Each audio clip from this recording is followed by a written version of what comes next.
ఓం నమ శివాయ. హాయ్ అండి, అందరికీ నమస్కారం. ఈశ్వరి జ్యోతిర్వాస్తు కేంద్రం, scientific research centre, Tiruchanur, Tirupati. నా పేరు శివకుమార్ కాగిత.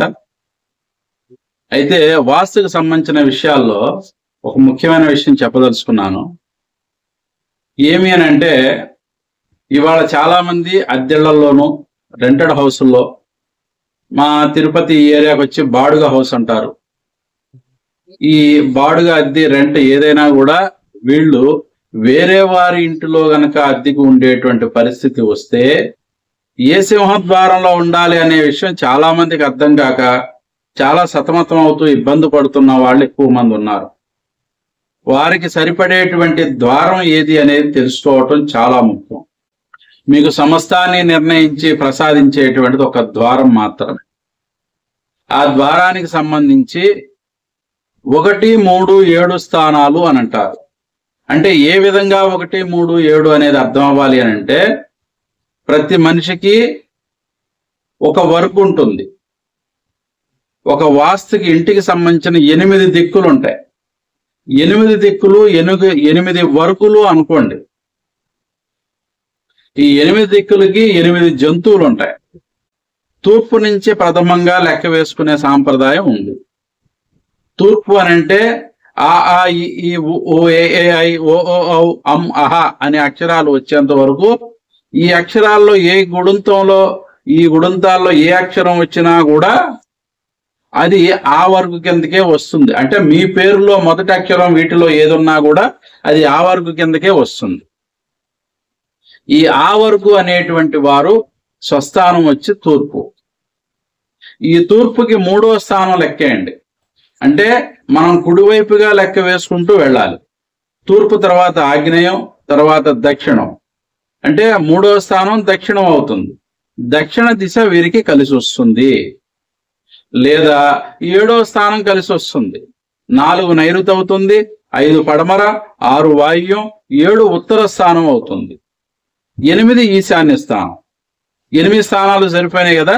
అట్లాగే ప్రతి వర్గుకి 1 స్వస్థానాన్ని మించిన బలం లేదు. నీటిలోన ముసలి నిగుడ ఏనుగును పట్టును, బయట కుక్క చేత భంగపడను, విశ్వదాభిరామ వినురవేమ. అంటే స్వస్థానాన్ని మించిన బలం ముసలికైనా, ఎంత బలం ఏనుగును పట్టగలిగే అంత శక్తి ఉంది అని అంటే కారణం ఏమి? కేవలం స్వస్థాన బలం ఎప్పటికీ మంచిదే. ఇకపోతే 3వ స్థానం, 7వ స్థానం, ఇవి 2 బలమైనటువంటి స్థానాలు. మీరు ఎప్పటికీ పాడైపోయే పరిస్థితి ఉండదు.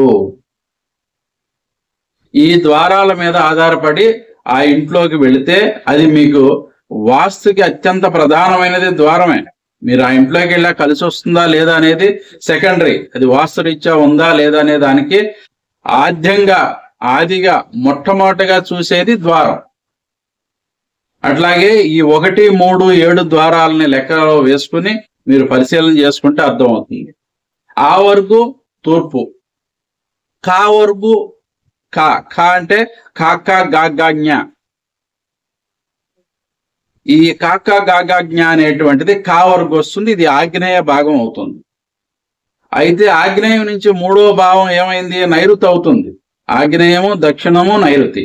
ఈ నైరుతి భాగంలో ఉండరాదు వీళ్ళు. నైరుతి అనేది సహజంగా శాస్త్ర విరుద్ధం కాబట్టి ఆ భావాన్ని వదిలేసి మళ్ళీ 7వ భావం ఏదైందో దాన్ని చూసుకుని ఆడ చేరుకుంటే వాళ్ళకి మంచిది. 7వ భావం ఏమవుతుంది? అక్కడి నుంచి ఉత్తర భాగం అవుతుంది. ఉత్తర ఈశాన్య భాగం. ఈ ఈశాన్యం తూర్పు ఈశాన్యమైనా ఉత్తర ఈశాన్యమైనా వీరికి సరిపడుతుంది. చావర్గు 3వది ఏమవుతుంది అంటే దక్షిణ దిశ. ఆ దక్షిణ దిశ ఆధిపత్యం చావర్గు అవుతుంది. అంటే మీ వరకు నుంచి 3, 7 చూసుకోవాలి. అంటే తూర్పు నుంచి ఇది 3వది అవుతుంది కదా, అట్లా చూడకూడదు. మీ వరకు చావర్గు అంటే చాచా జాజాని అనేటువంటి ఈ 5 అక్షరాల్లో, ఈ గుణంతాల్లో మీ పేరు ఎక్కడున్నా కూడా అది మీకు స్వస్థానం అవుతుంది. అది మీకు మేలే చేస్తుంది. అక్కడి నుంచి 3వ స్థానం ఏమవుతుంది? దక్షిణం, నైరుతి, పడమర. 3వ స్థానం పడమర అవుతుంది. పడమరలో మీరు ఉండటానికి బాగుంటుంది. లేదా మళ్ళీ ఇంకొక 7వ స్థానం ఏమైంది? తూర్పు దిశ. ఈ తూర్పు దిశ మీకు కలిసి వస్తుంది. ఇక్కడ రాసులతో సంబంధం లేదు, నక్షత్రంతో సంబంధం లేదు. మీ పేరులోని మొదటి అక్షరానికి మాత్రమే ప్రాధాన్యత. అట్లాగే నైరుతి భాగానికి వచ్చేటప్పటికి టాటా డాడానా అనేటువంటిది వస్తుంది. ఈ వర్గు వారు నైరుతి స్వస్థానంగా దీన్ని భావించకూడదు. ఇది నైరుతి స్వస్థానమైనా చెడు చెయ్యదు, కానీ అట్లాని నైరుతి రాక్షస్థానం కాబట్టి ఈ స్థానంలో సింహద్వారంగా నివాస యోగ్యం కాదు. కాబట్టి అక్కడి నుంచి 3వ స్థానం అంటే నైరుతి 1, పడమర 2, 3వది వాయువ్య భాగం. ఈ వాయువ్య భాగంలో సింహద్వారం ఉండవచ్చు, అది పడమర వాయువ్యం ఉండాలి. అట్లాగే ఉత్తర వాయువ్యం సింహద్వారం పనిచేయదు. వీరికి అక్కడి నుంచి మళ్ళీ 7వ స్థానం ఏమైంది? ఆగ్నేయం అవుతుంది. అంటే దక్షిణ ఆగ్నేయం పనిచేస్తుంది తప్ప తూర్పు ఆగ్నేయ ద్వారం వీరికి పనిచేయదు.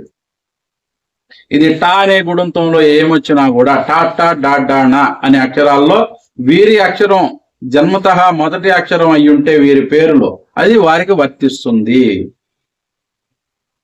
ఇకపోతే పడమర భాగానికి ఆధిపత్యం తాత్తా దాద్దానా. ఈ తాత్తా దాద్దాన్ అనే పేరు ఆ గుణంతాల్లో మీ పేరు గనక ఉన్నట్లయితే, మీ అక్షరం గనక మొదటి అక్షరం గనక ఉన్నట్లయితే మీది పడమర స్వస్థానం. పడమర నుంచి 3వది వాయువ్యము 2, ఉత్తరం 3. ఈ ఉత్తర స్థానం మీకు పనిచేస్తుంది. లేదా 7వ స్థానం అయినటువంటి దక్షిణ స్థానం కూడా మీకు పనిచేస్తుంది. అట్లాగే వాయువ్య భావం, వాయువ్య భావం పేరు ఏముంటుంది, ఎవరికి వస్తుంది అంటే పాప బాబా మా అనే అక్షరాలు పేరులో గనక ఈ గుణంతాల్లో ఎక్కడో మీ అక్షరం ఉన్నా కూడా మీది పడమర వాయువ్యమే అవుతుంది. ఈ స్వస్థానం పడమర వాయువ్యానికి 3వ స్థానం ఈశాన్యం. అది తూర్పు ఈశాన్యమైనా ఉత్తర ఈశాన్యమైనా సరిపడుతుంది. దాని నుంచి వీరికి 7వ స్థానం నైరుతి అవుతుంది. కావున 7వ స్థానం నివాస యోగ్యం కాదు కాబట్టి ఆ స్థానాన్ని వీళ్ళు విడిచిపెట్టాలి. ఉత్తరం వచ్చి యా రా లా వా అనే అక్షరాలు మాత్రం వస్తాయి. ఈ 4 అక్షరాల్లో 4 గుణంతాల్లో మీ అక్షరం ఎక్కడున్నా కూడా మీది ఉత్తరం స్వస్థానం, 3వ స్థానం తూర్పు అవుతుంది. అట్లాగే 7వ స్థానం పడమర అవుతుంది. ఇది ఎల్లవేళలా మీకు సుఖ సౌఖ్యాలు క్షేమాలని కలగజేస్తుంది. శా సా షా హా అక్ష బండీరా అంటే ఆ అక్షరాల పేర్లు ఉండవు కాబట్టి ఈ గుణంతాల్లో శా సా సాహా అనే అక్షరాల్లో ఆ గుణంతాల్లో మీ పేరు ఎక్కడున్నా కూడా, మీ అక్షరం ఎక్కడున్నా కూడా మీది ఈశాన్యం స్వస్థానం అవుతుంది. మీ ఈశాన్య స్వస్థానానికి ఆగ్నేయ భాగం అంటే దక్షిణ ఆగ్నేయ సింహద్వారం మీరు ఉండవచ్చు. లేదా పడమర వాయువ్య స్థానం అంటే అది 3, ఇది 7, పడమర వాయు స్థానం కూడా మీరు ఉండవచ్చు. ఆ పడమర వాయు స్థానం మిమ్మల్ని కాపాడుతుంది, రక్షిస్తుంది, మీకు అన్ని విధాలా మేలే చేస్తుంది.